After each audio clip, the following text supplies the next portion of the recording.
黄巢采取了一次大规模的战略迂回，成功绕过唐军的防线，向南进发，开始侵扰杭越地区。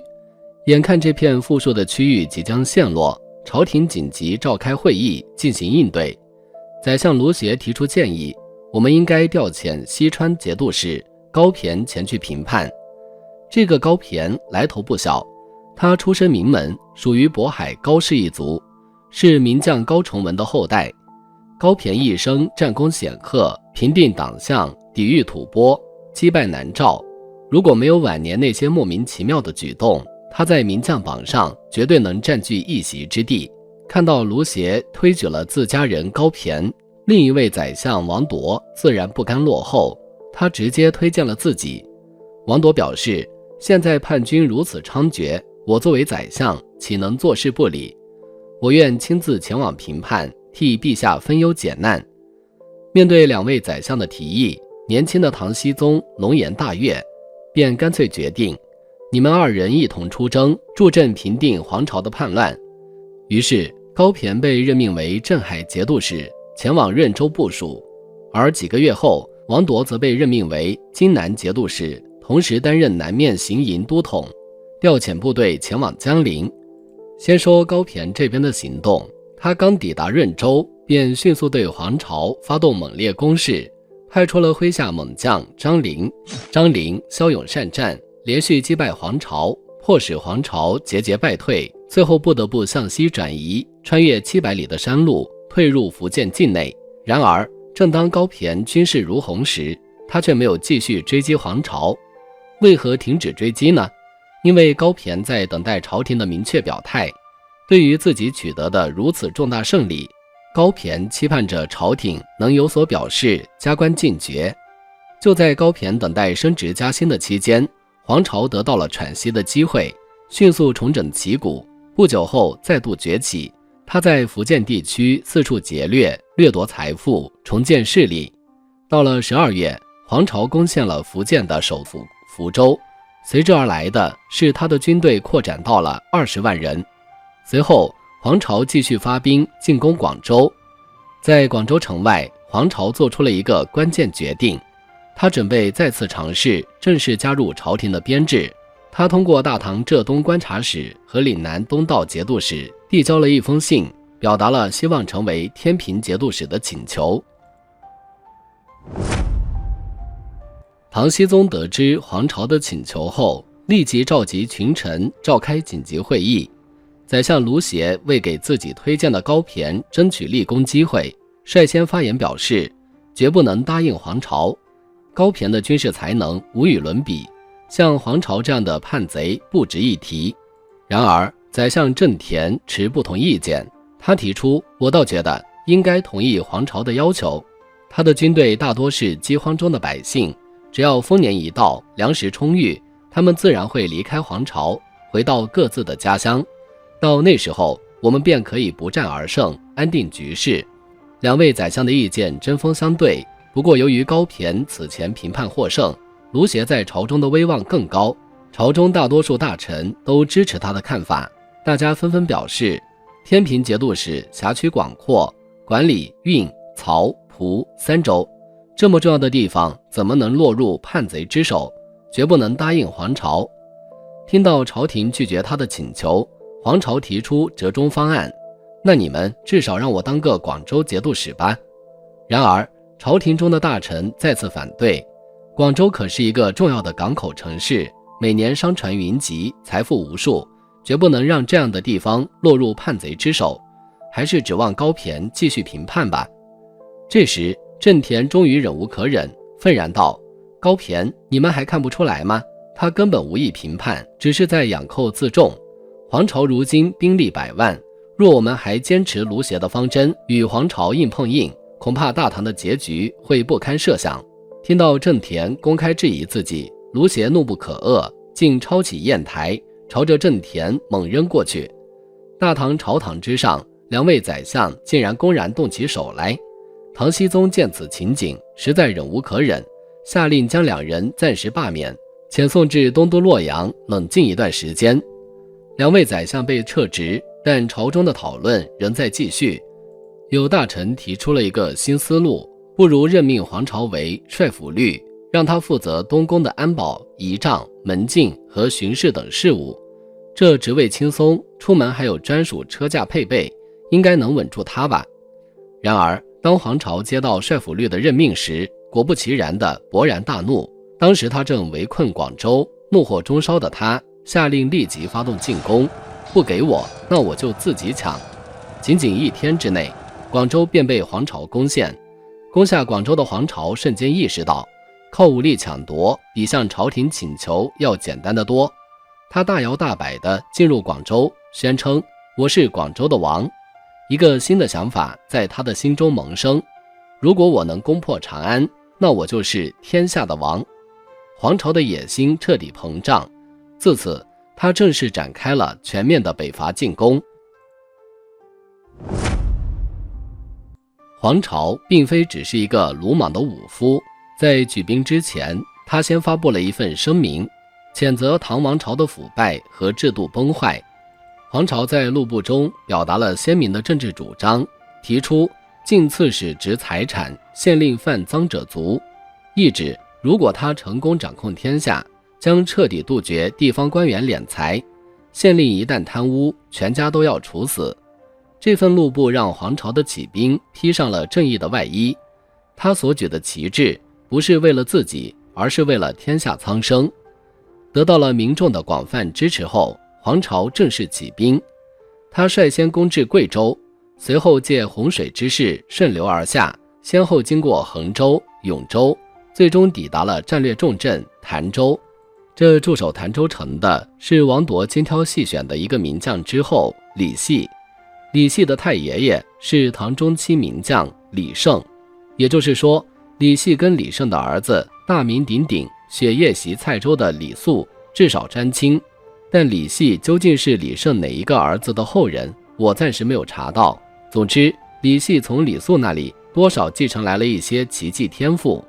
他先是紧闭城门不迎敌，等黄巢破门而入时，他抓住机会纵马强突，冲开敌军，然后居然跑了，留下全城守军被黄巢屠戮殆尽，尸体被丢入江中，堵塞了江面，吓唬百姓，这可怎么喝水呀？此时黄巢的军队声称已达50万，他继续向江陵进发。面对如此庞大的军事，先前声称要为皇帝分忧的宰相王铎却退缩了。他对下属刘汉宏说道，我给你3000兵马，你务必要挡住黄巢的50万大军，我则率众赶赴襄阳，与山南东道节度使刘巨荣会合，共同抵御敌军。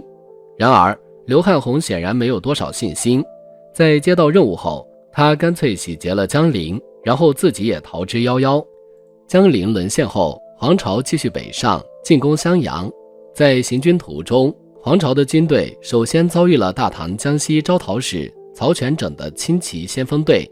曹全整见黄巢军势浩大，立刻掉头逃跑。黄巢不疑有诈，下令全速追击。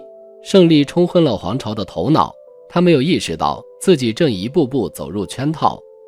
就在黄巢军队追击的过程中，山南东道节度使刘巨荣突然从侧翼发起攻击，曹全整也转身反击，两支军队对黄巢军形成了夹击之势。黄巢的刘明军虽然人数众多，但缺乏战斗经验，面对这场伏击战迅速溃败，伤亡惨重，10之7、8的人马被杀或被俘。而这一场伏击的策划者正是王铎口中要联合共抗贼军的刘巨荣。然而整场战役中，王铎的身影却消失得无影无踪。在遭遇惨败后，黄巢带着残余部队撤退至江陵，渡过长江向东逃亡。与此前的高骈一样，刘巨荣也没有选择追击黄巢。面对下属们的疑惑，刘巨荣解释说，朝廷一向言而无信，如果真的把叛军彻底消灭了，以后哪里还能有机会平叛立功，哪里还会有赏赐？在他的逻辑中，留着叛军反而能确保他们的利益来源。这种微妙的评判策略其实揭示了大唐军中复杂的思维方式，看似忠诚于朝廷，实则人人都在为自己的利益打算。刘巨荣甚至进一步说道，只要大家团结一心，每个人都给叛军留一条活路，朝廷就不敢怠慢他们，他们也就能源源不断地获取赏赐，持续发财。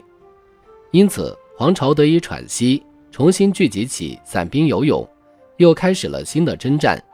他的队伍经过鄂州、饶州、信州、池州、宣州、歙州、杭州等地，规模再次扩大到20万人。此时唐僖宗的目光四处寻求救兵，最终还是把希望寄托在此前战胜过黄巢的高骈身上。宰相卢协顺势劝说唐僖宗赶紧任命高骈为剿匪总司令，负责全面的平叛工作。于是高骈如愿以偿，正式担任诸道行营都统。他自信满满地行使着手中的权力，开始召集全国的兵马，招募了7万精兵强将，并派遣大将张陵准备对黄巢展开全面反攻。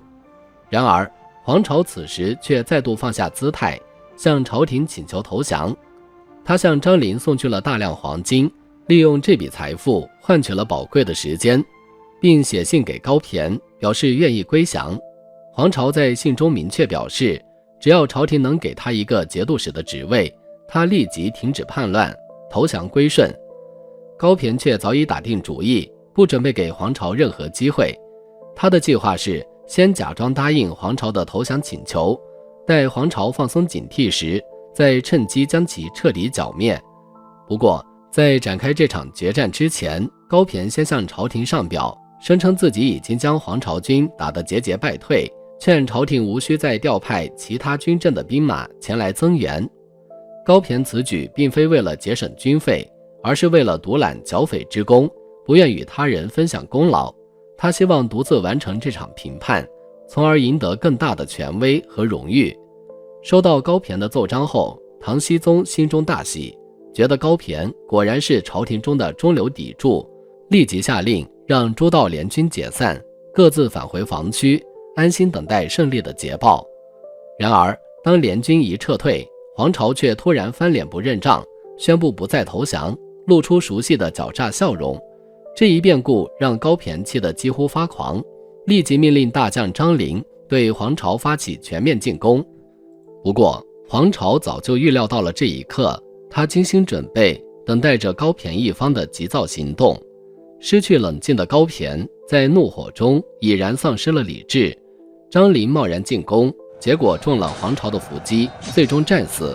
唐军大败，黄巢趁机攻陷了睦州、婺州、宣州，随后从采石矶渡过长江，兵锋直指天长和六合，所到之处军威赫赫，声势浩大，无人敢挡。反观高骈，从最初的胜利幻想中被残酷的现实打醒，面对巨大失败，他彻底失去了战斗的信心，索性下令麾下将士全线防守，不再出战。他向朝廷上奏，称黄巢现已拥兵60万，而自己因为封闭症无法出城迎敌。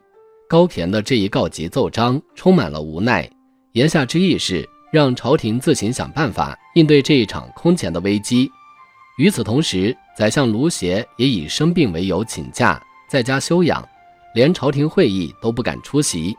大唐的中枢权力层似乎陷入了瘫痪，朝局更加混乱。黄巢趁此机会继续攻城略地，先后劫掠了颍州、宋州、徐州、兖州等地，势如破竹。黄巢不光大肆扩展地盘，还以牒文的形式警告大唐各地的军镇，别来招惹我，我是要攻入京师问罪朝廷，这与你们无关。更为致命的是，在公元878年，李克用麾下的沙陀兵叛乱，杀了朝廷命官段文楚，导致朝廷急调义城、中武、昭义、河阳等精锐兵力去镇压沙陀。这一调兵行动使得潼关以东的防御力量几乎空虚，给了黄巢长驱直入的机会。他轻而易举地突破了洛阳的防线，一路势如破竹，几乎没有遇到任何像样的抵抗。黄巢打到东都的消息传开，小皇帝在延阴殿中忧心忡忡，急切地向群臣请教：各位叔叔伯伯，我们现在该如何应对？要不干脆给黄巢封个节度使吧？这时百官们纷纷赞同，似乎这一招能稳住局势。快给黄巢一个他梦寐以求的天平节度使的职位。然而这一提议是否太晚了呢？黄巢收到这个新 offer 时，脸上流露出戏谑的微笑，心中暗想，什么狗屁天平节度使，我要当皇帝。他下令全速向长安城进发，眼看就要抵达潼关，小皇帝又开始哭泣了。叔叔伯伯们，现在又该怎么办呢？大宦官头子田令孜站出来，信誓旦旦地说，陛下，我愿亲自指挥神策军去潼关御敌。但谁都知道，田令孜只会说漂亮话，神策军作为大唐的中央禁军，其战斗力实在令人堪忧，队伍里多是富家子弟，除了刷资历，根本没有什么战斗能力。负责任的成员还在外泡妞，不负责任的则完全不参与训练，只是挂个名。当这些富二代们听说要上战场时，纷纷抱着父亲大哭。可怜的父亲们不忍心让孩子受苦，便花钱找病人代替他们上阵。如此一来，神策军的战斗力可想而知。率领这群病号和顽固子弟出征的是神策军将领张承范。出发时，他向唐僖宗抱怨，陛下，您让我们出城迎敌，却一点粮草都不给我们带，这让我心里没底呀。唐僖宗安慰他，别担心，粮草很快就会送到。可等张承范一路走到潼关，却发现连粮草的影子都没见到。黄巢大军到来时，守军们因饥饿而眼前发黑，纷纷溃散而逃。尽管如此，仍有一小部分勇士选择留下，面对比自己强大万倍的敌军，誓死抗敌。潼关外的壕沟减缓了黄巢大军的进攻速度，守军拼命射箭，箭用尽后便扔石头。为了冲破壕沟，黄巢抓来大量百姓，逼迫他们先行冲进壕沟，用尸体铺路。黄巢大军最终冲过壕沟，向关楼发起猛攻，点燃了一场大火。无奈之下，张承范只能选择撤军。他们一路退至魏桥，终于见到了宦官田令孜新招募的援军。援军们身着新衣，皮裘光鲜亮丽。张承范低头看看自己身上破烂不堪的甲胄，再回头看了一眼灰头土脸的守城兄弟，心中彻底黑化。我们在前线拼死奋战，却饥肠辘辘，你们却毫无作为，凭什么穿得这么好？张承范愤怒地下令，给我抢了他们的漂亮衣服。经过一番劫掠，他率众调转方向，直奔黄巢大营，投向黄巢，成为叛军进入长安的向导。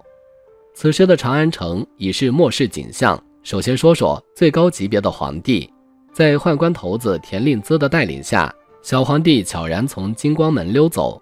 重情重义的他还不忘带上心爱的几位妃子，而他庞大的帝国和数以万计的百姓已被他抛在脑后。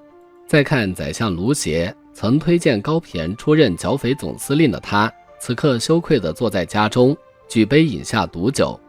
士兵与百姓听闻皇帝已逃，纷纷涌入皇家府库，看到什么抢什么。朝中的文武官员们则朝坝上赶去，准备迎接新君黄巢的到来。如此大唐，实在令人唏嘘。皇帝忙于逃命，宰相争权夺利，而大唐的将士与官员们拿着朝廷俸禄，却纷纷投贼助贼，黄巢又怎会不胜？在长安东城外宽阔的官道上，黄巢军的白色军旗遮天蔽日，随风翻腾，犹如巨浪，浪中升起一朵金色浪花，那是一具由8名彪形大汉抬着的巨大镶金监鱼，监鱼中坐着一位身披龙鳞金甲，头戴凤翅金盔的人。他俯视着路边匍匐的官吏与百姓，眼中流露出难以掩饰的豪情与喜悦，轻声念着自己年轻时所写的那首诗：待到秋来9月8，我花开后百花杀，冲天香阵透长安，满城尽带黄金甲。